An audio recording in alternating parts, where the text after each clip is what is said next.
Okay, should we begin the second half of our program in which all of you take part? And let me ask that, let me request that you not ask questions of information, but make a short comment that one of us will respond to. Now, let me begin by saying that I mentioned that there's someone in the audience who does physics art, and that's Vanessa Harden, who just had a very nice exhibit at the Royal Institution of astrophysics art, as a matter of fact. And Vanessa, did you want to make a comment that will lead to great discussions and arguments? Wow, okay.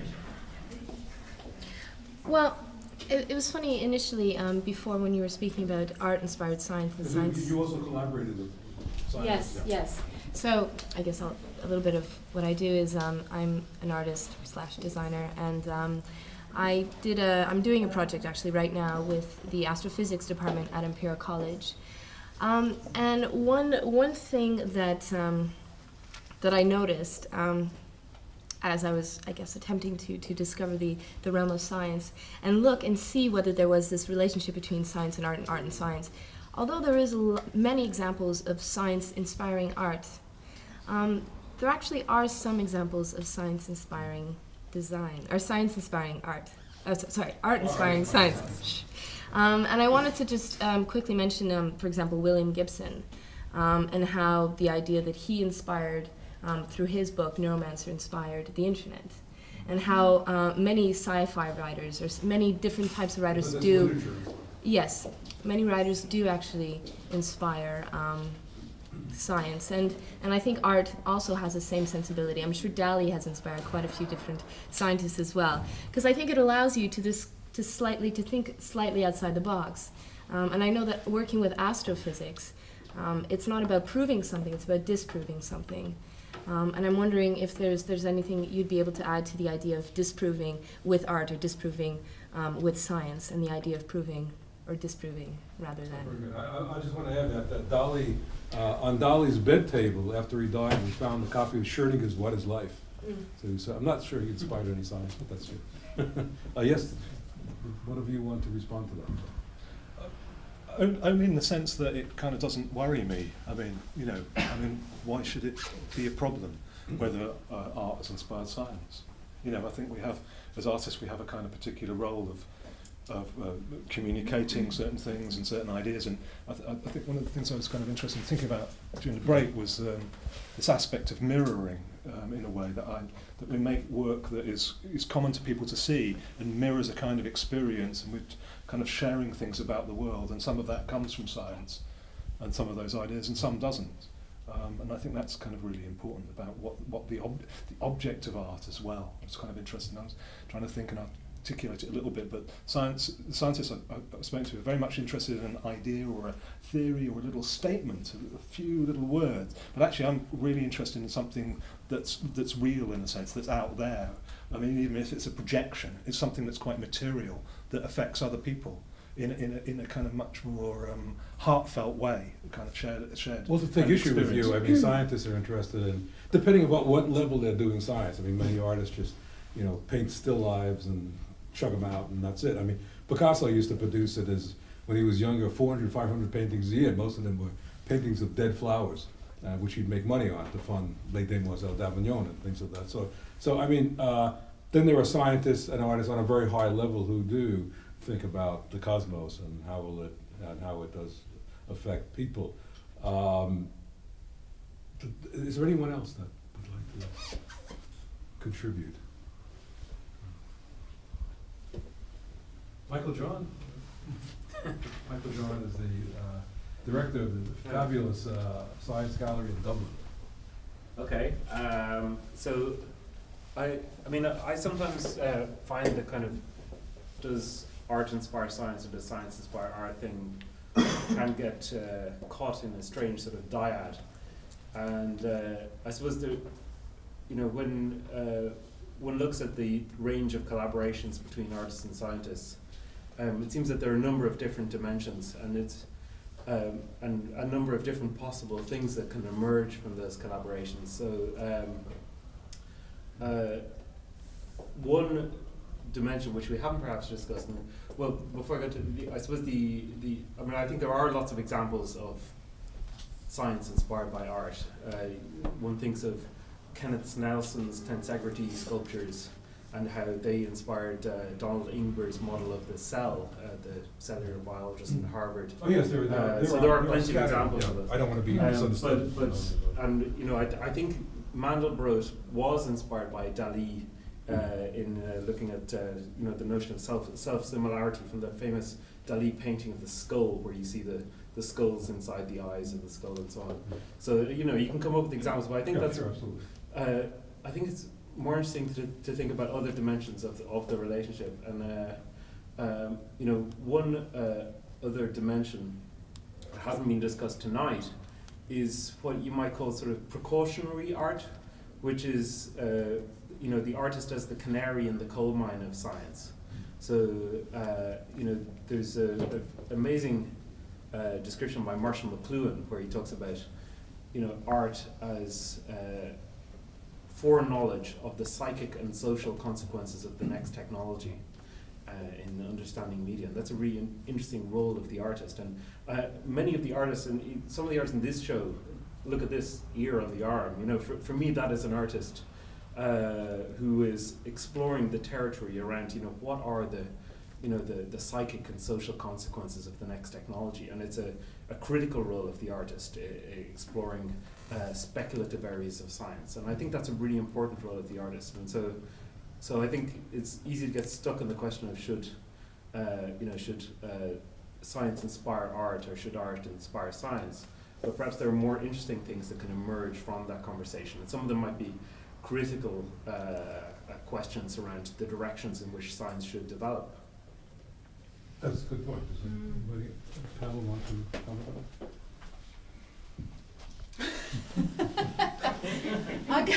My words, I mean, I produce work very much that comes from either from myself or I've been inspired by from what I see.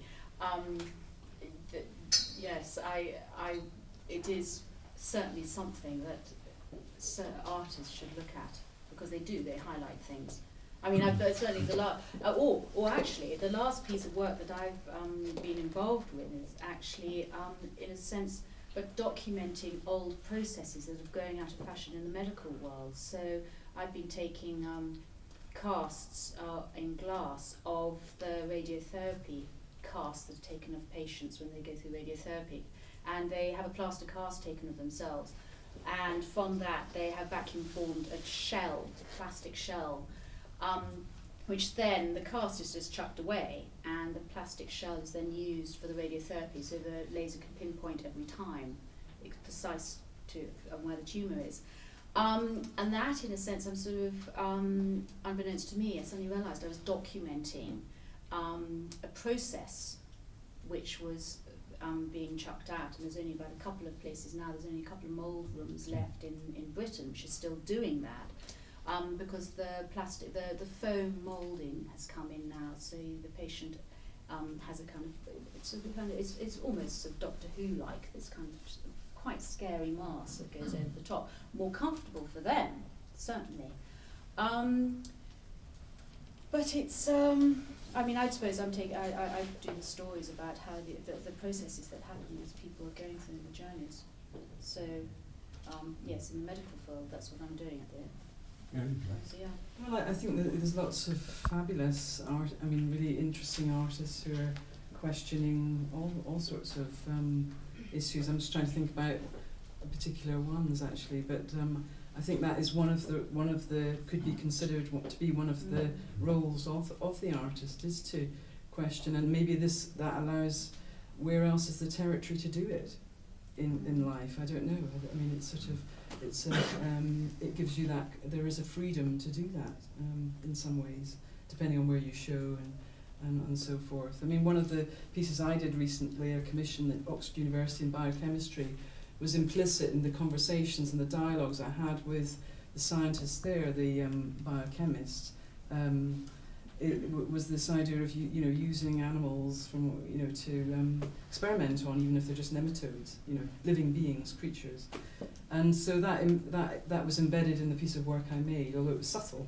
But we had those conversations, and the professor was very open to that, and I was also very interested in the relationship of science as a new religion, actually, and that whole kind of this, how it's kind of talked about in the press and so forth as being, absolutely truthful, so to speak. So I think those kind of things are really, really interesting to debate and think about, and certainly for me very much in my sort of decision making about how I choose to make decisions, whether they're aesthetic or critical ones, or where I would choose to show or so forth. But there's some very, very good work going on which is questioning it. Yeah, I wonder, certainly there will come a time in the future artists will know some of the physical sciences, but I think is different than the biological sciences. And I haven't seen any critical work. In fact, I haven't seen any critical work, period, along the lines you mentioned. But what you say is extremely interesting for artists. In physics, astrophysics, and the more mathematically based sciences, I don't see that occurring right now.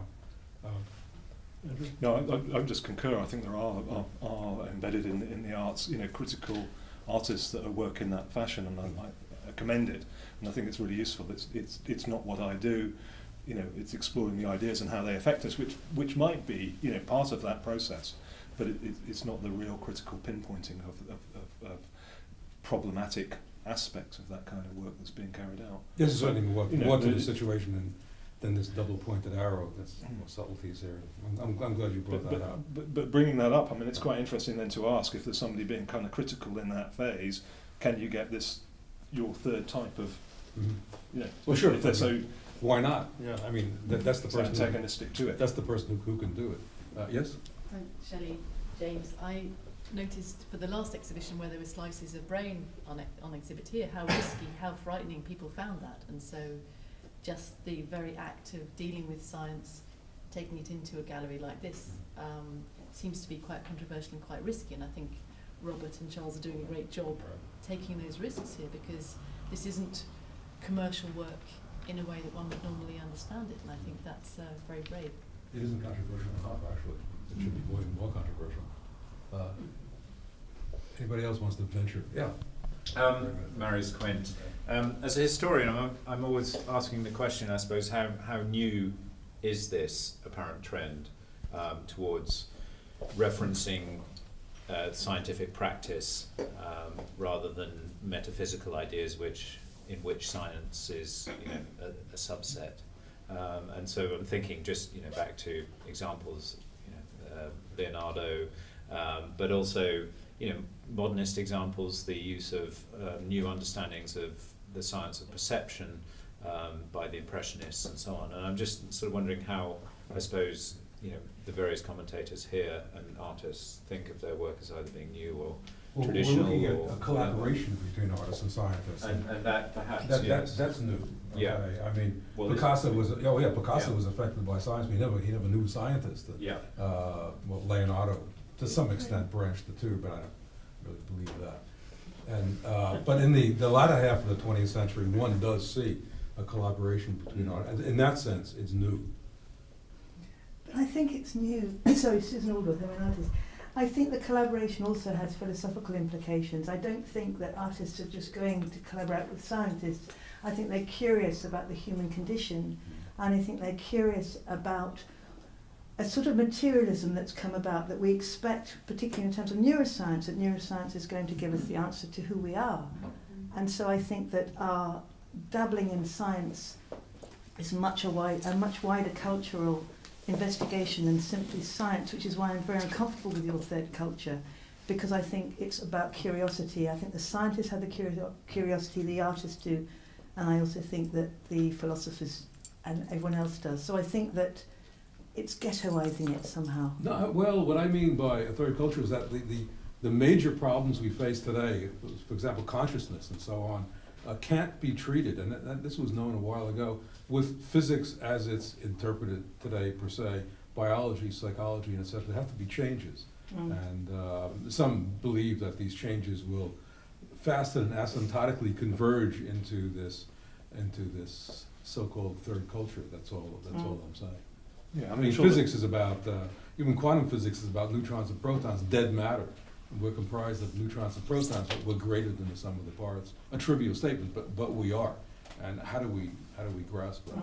Yeah, I'm sure that facets of that research, that work can be made by artists in a way. Oh, sure. Yeah, But, you know, very open. But there is this problem about ghettoizing it and making something of it as it is, and I think it does have, you know, very deep historical roots. Maybe one of the things is this very direct kind of relationship and a much more ability to talk.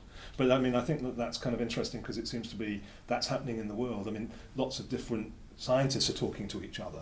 We seem to have reached a point in time when people are talking to more, you know, each other and understanding that the whole system is more complex than it was, and you know. Yeah. Yes, well, just to come back to that, I mean, I'm just thinking about I suppose the collaborations formalised are new, but I'm just wondering if, you know, for instance, Joseph Wright of Derby and so on, you know, was familiar with the Lunar Men and all this sort of thing. So there was a kind of certain sense that the salon in the Enlightenment would involve both artists and scientists. You know, so to some extent. Yeah. But there's It came apart for a while. Now it's going Yes, back together. it Now it's did. coming back together. But Hockney did a very good investigation With about Campbell, how, yeah, with right. Campbell Skewer and Van Eyck and the Arnold Finney's wedding. Mm. And it was fascinating, and the use of the lens, you know, has been through. But it was, of course, it was a And look at how he secret. was attacked. Yes. Because he dared into somebody else's territory. So one of the points where we do meet is the technologies. Yeah. Taking technology Yeah, yeah. and scientists using it and then Using it. artists using it as a kind of Sure. process Mm. or a way of creating things and, you know, making work. Right. Coming back to your idea of the third culture, I think, to my mind, it's an impossibility almost. It seems to me, but anyone who's sort of brought up, a lot of people here are scientists who maybe become artists like myself.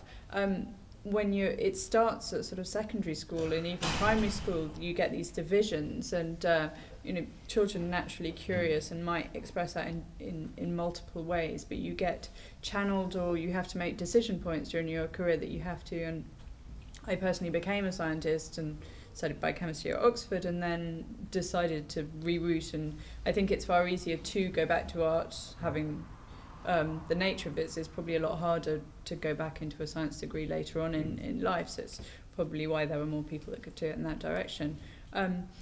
But also science education in this country, I went to Oxford, I don't know if some of the other universities have a different technique, and I went back having done my art degree and discussed with my old professor about why we did no ethics, no history of science, there was no broadness. We had a 4-year degree course, and we were in there with the molecules and the biochemistry, and there was no context for the work we did. I certainly agree with you. I mean, I'm a product of two systems, and when I came here to teach in the 90s, I was appalled by this 3-year system where if you want to study physics, you read physics, and that's all. And I established another department of science and technology studies, and my background is in physics, but I mean, to get science departments to let students out, it was totally unheard of. His answer to me was that actually what they need to produce are research scientists, and they need to churn out lots of people who are good in the lab, and if one or two of them naturally on their own find the creative spark and become the professor who can synthesize and be creative, that's fine. They don't need many of them, so they don't need to train scientists to be creative. Some naturally will be, and the rest can be their research scientists. Yes, one of the themes of the two cultures, which is often passed over, is that of a refurbishing of UK education, so you don't have to make a choice when you're 11 years old of what you want to do. In the US, you don't have to make a choice till first or second year in university, and you can still move back and forth. Can I just Yeah, go ahead. chime in on that? I mean, I think there was a discussion earlier on about how scientists have, you know, big grants, and artists would love to have such grants. And there's a question, an interesting question around the freedom of particular scientists to pursue interesting avenues at the fringes of their research. You touched on it around theoretical physicists being freer than experimental physicists, for example. And there are a few artists that I've encountered recently who, I mean, people like, I don't know if you know Evelina Domnich and Dimitri Galfand, and they built this sonoluminescence chamber, and they do a lot of work which is really going deep into particular physical phenomena. And they made a sort of throwaway remark that I found very interesting, where they said that, you know, the scientists that they collaborate with don't have the time to actually go into the interesting weird phenomena at the fringes of the research, because it's, you know, it's not going to get the next grant, it's not going to be the next peer-reviewed paper and so on. So in fact they find themselves in this position of this sort of new amateur in a way, almost like the Charles Darwins and so on, able to explore the interesting weird stuff at the fringes, which the scientists just because of their reward system cannot pursue. So I wonder if any of the panelists you know, have experienced that kind of feeling of being able to sort of explore at the fringes in ways which perhaps weren't available to the scientists they were working with. Well, I certainly found that out. About 10 years ago I did the Helen Chadwick Fellowship, which was partly at the Ruskin and in Rome, and had wonderful connections with scientists in Oxford, and who I still work with. But I found when I was attempting to talk to some of the, I realised very quickly, don't go to the head of department. It's just not even kind of, they haven't even got time to pick up the phone kind of thing, and if they do, you know, so there's a kind of hierarchy which I know exists within art schools to some extent, but it's particularly prevalent, I think, maybe in such a high level university as well as Oxford, and a very competitive place I imagine it is. And so I think it became very clear that actually the best people to kind of have conversations with, who perhaps had a little bit more time, were the research students, you know. And I think one of the other things I did was work in the Royal Institution, and I was mightily relieved one day when one of the professors said to me that she didn't even understand what the person next to her was doing, the other scientist, because it was so specialised, you know, it was so specific. But we talked about things like reciprocal space, and we went out into a corridor, and I always remember, because I wish I'd had a video, because she made this kind of arm movement which was almost like a dance, where she tried to describe the space, and it was incredibly difficult for me to understand, and for her to explain to a person who wasn't a biochemist. And so there was sort of wonderful things that happen when you're there and in situ, but I think it's quite difficult to achieve those. They're the incidental things. But it's the thing I tend to say to students when I'm working with them, not necessarily the students at the RCA who are kind of MA level or whatever, but it's those kind of conversations you have at 9 o'clock at night with the person beside you when the penny drops. It's that sort of, aha, right, you know, because you're relaxed and perhaps it's informal, and that's one of the ways where you can actually get to something a bit more creative. Or whatever the word is to describe it. I don't know if it's creative. Well, Einstein worked at the Patent Office from 1902 to 1909, and then he finally got a job as an associate professor at the University of Zurich, and he wrote a letter to a friend saying, I had more time to do research when I worked 6 days a week, 8 hours a day, than I have at the University of Zurich. It's all that Tintenscheisserei.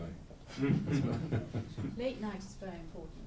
It can be, I think it can be, but it's the quiet and the peace and the lack of movement. Yeah.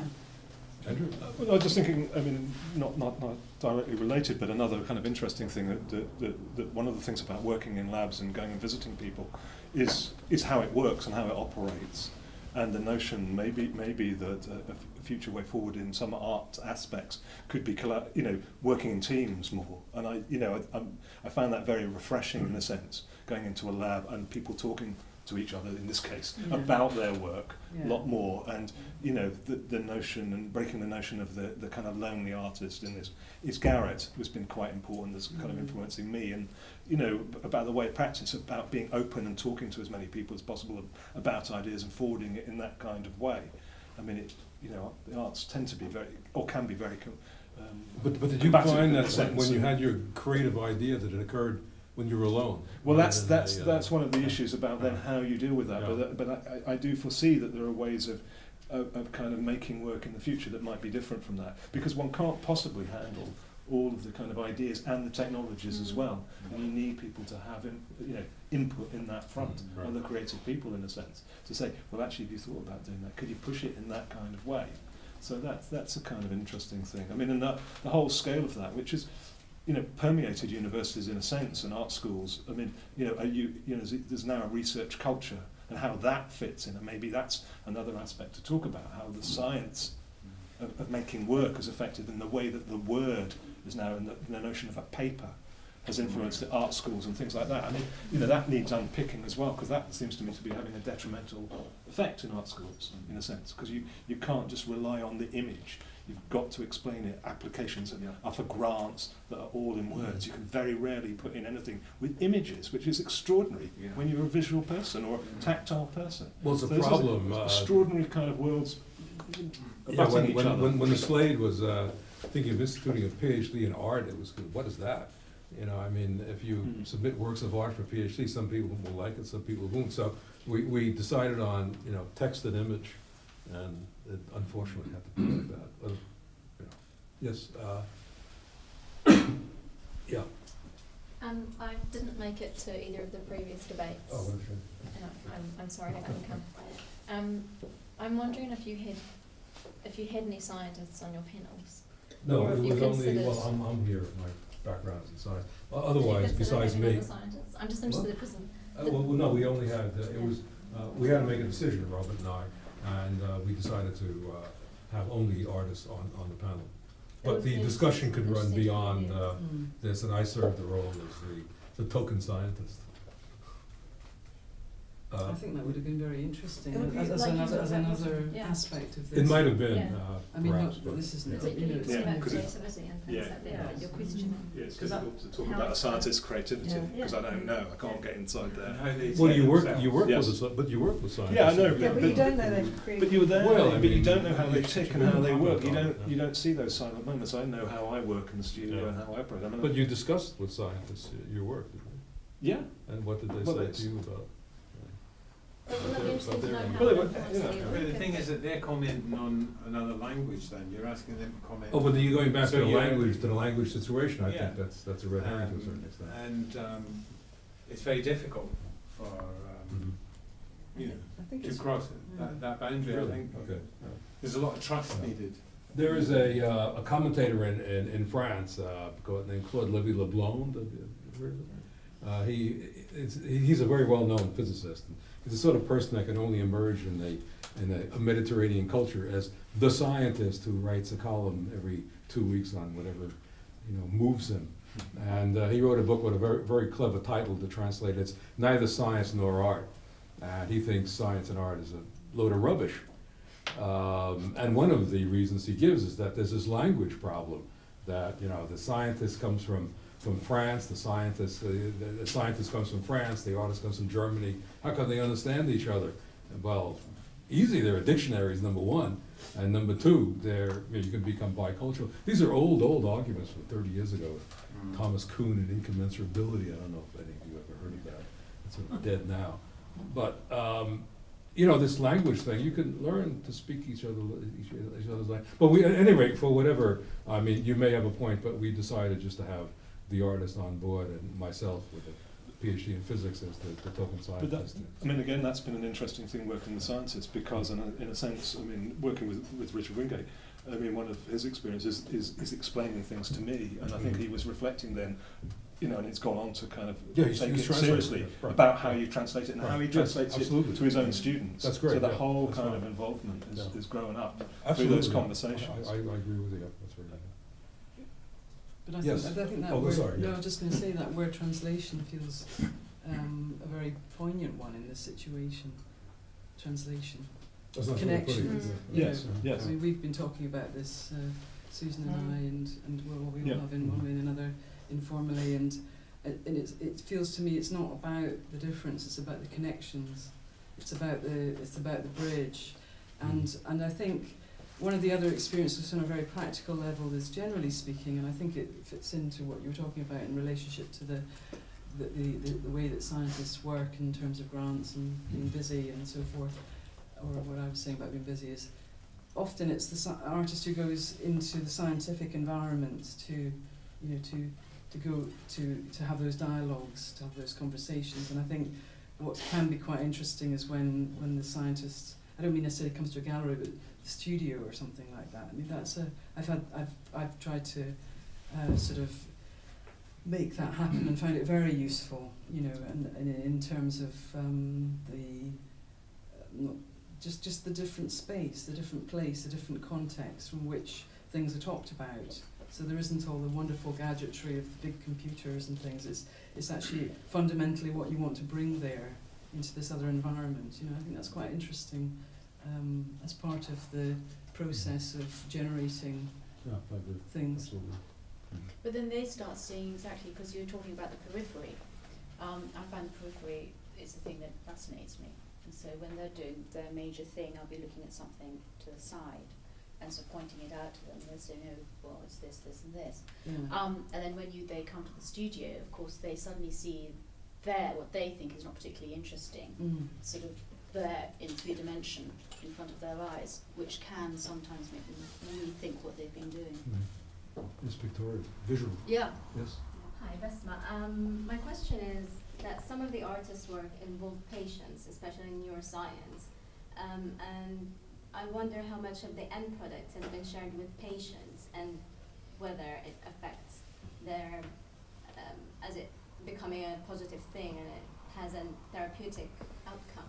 Yes, well, the patients all donated their plaster casts anonymously, so I don't know who they are, and it was their decision, and it's patient consent, and it is very, very personal because it is a portrait. You know, they look very much like Roman portrait busts, and it's also a portrait of them at that moment going through, you know, a trauma. And they have the person who I was collaborating with was actually the mould room technician, and she has very intimate discussions, you know, and she has to, you know, she is herself a trained sculptor, so she's talking to the patients, you know, she's having to cover them in plaster, and it's very claustrophobic for them. So she's, I mean, you know, she's not a trained counsellor, but frankly she could be, because she's an amazing girl. Woman. And she's gone back and spoken to the patients about it, and they've all got photographs of these glass, because I saw, for those who don't know, I then have cast them in glass, so you can then see through both sides, so you can see who they are now, their front face, and the mask that we all put on. And from behind, you can look through them and see sometimes the image, and often they look younger. And so almost like looking into their thoughts, their souls, their journeys of what they're going through in their past and who they perhaps wanted to be or who they were. And they've all found it very moving, because they have then something that they can hold. Apparently the families have found it very moving, because there's something then that's talking rather ethereally about not this ghastly experience that they're all having to go through, that she's taking them onto maybe thought processes, and I suppose making their memories, you know, there forever. It's not a memorial, because actually still the patients are alive, and if they've, you know, all been successful, but it's still, you know, kind of moment in time. Okay, let me ask for just, you've already spoken, let me just ask you something. Okay, Vanessa? I just had a quick question also on that. Looking at the relationship, obviously, between art and science, and how you've been collaborating with scientists, but the output has been, you know, an art piece. And I'm wondering if you see art and science coming together, as in an artist and a scientist actually working towards the same goal. So whether it's redesigning or making a piece. For example, you were saying the sculptor, she is an artist, but she's working within a scientific setting. So how the two can actually work towards the same end product, and your thoughts on that, and if you've done that or would like to. I just think it's a very difficult thing because of the pressures of time on the scientists. They don't have that time to be involved in that kind of what I think is can be a very kind of lengthy process. There's a lot of crafts, kind of just putting things together ultimately in lots of work that just takes hours and hours and hours. And that's a difficult combination to make. So ultimately you're kind of going away, and even you might share some kind of experience or some common goals about how something should be, but ultimately at the moment most of the making of it is going to be you doing it as the artist. Well, what about the ideas behind it though? The ideas, yeah, well they do. What if you were to inspire a scientist to say, well, what if you try something like this? Or Daisy Ginsburg said, well, what if we start, tainting poo? So if you poo blue, then clearly you have this disease. Or what about these different types of ideas? And a scientist goes, oh my God, that's so outside the box. And then goes off on his way. I'm talking before the end product, but the idea, the grain. Yeah, sure. But I think that's why some of the conversations do go on in part. And they are, are effective. I mean, I think scientists come back. I've been working with scientists for a very long time. Yeah. I mean, if there wasn't a positive relationship, it wouldn't happen.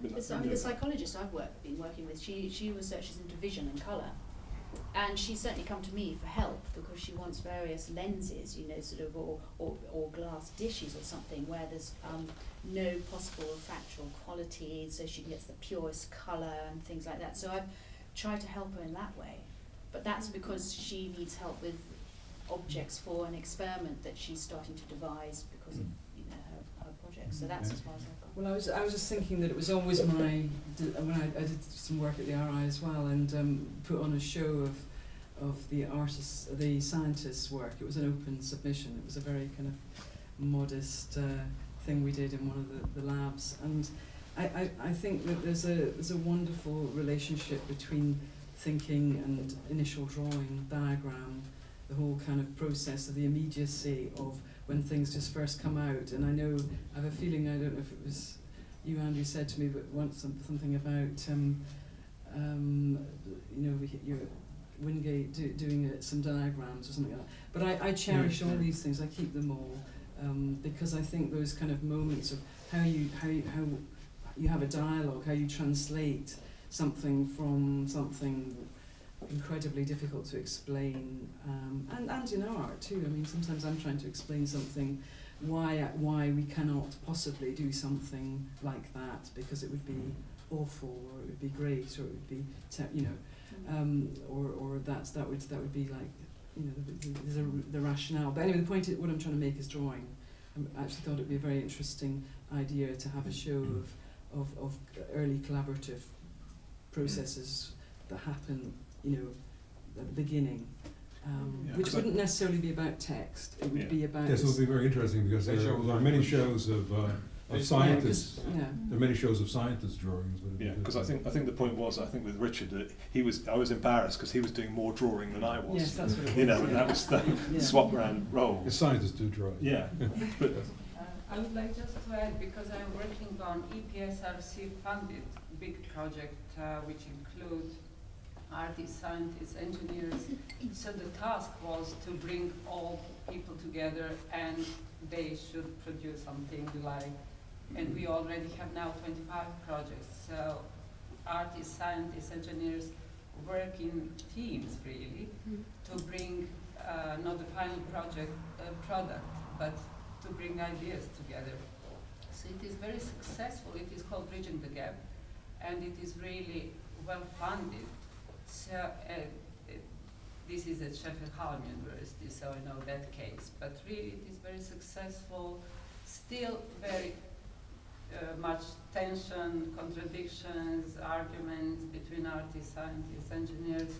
A lot of challenges, but in a way, we are bridging the gap in some way. Let me take just one more question, I think. Yes, Marius? Not so much a question, but maybe a reflection. It's just I'm struck by the fact that the problem of silos or channeling, how intolerable it is, really, and that I'm just puzzled that it still exists, that our education system produces these specialists, nice little capitalist drones, who are disabled from a full understanding, a total understanding of the world, which everyone knows, the human brain is adapted to do, and yet somehow it just seems such a shame. So instead of thinking of ourselves as marginal, I think that we should perhaps think of ourselves as central and representative of pretty much everybody. Excuse me. But it really is quite striking that scientists find themselves inhibited from doing the kind of stuff that actually will make them better scientists, as well as more rounded human beings, and vice versa. You do find a lot of scientists extremely knowledgeable about art. Indeed. And But not they so can't- often the they reverse, can't in a find- sense. Yeah, I mean, Richard's not got a professorship yet, because whether that's anything to do with the fact that he's, enjoys and is so generous with all this sort of stuff. Carried away too much. Yeah. Yes, I think one of the things that bothered Lewis and other people about two new cultures was that, once again, it's not symmetrical, that scientists can learn, it was the humanities, not the art, not just art. Scientists can learn the humanities, but people in the humanities would find it very difficult to learn science. So the art these days it's becoming a little bit easier.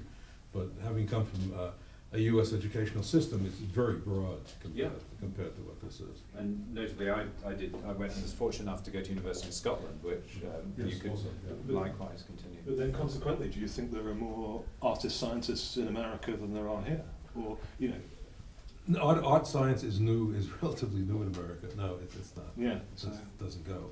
But I mean, certainly. maybe that hasn't quite worked. No, it hasn't quite worked. But certainly a broader education. our science. We sort of Yes, absolutely. Yes, Certainly, certainly a broader education you can't argue with that does give you somewhat of an advantage, although you may think otherwise. Okay, let me, this is the third debate discussion that we've had in this series, and I think it's worked out well in the sense of bringing out points that surprised me too, and broadening the art science perspective.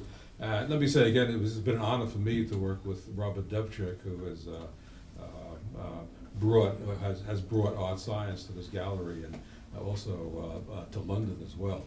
Let me conclude by making some final announcements. First of all, we can all retire. We can discuss here some more, but we can all retire to the Barley Mow. Barley Mow, which is you go out the door, you turn right, you make another right, and you see the sign. You can't miss it. It's on Dawson Street. We can continue there over wine and whatever. The next exhibit will be a show by Ken and Julia Yonetani called Sense of Taste, ... art made of sugar and salt, which will be an extremely interesting show opening quite soon. So let me thank you all for coming, and it's been a great pleasure, and thank you.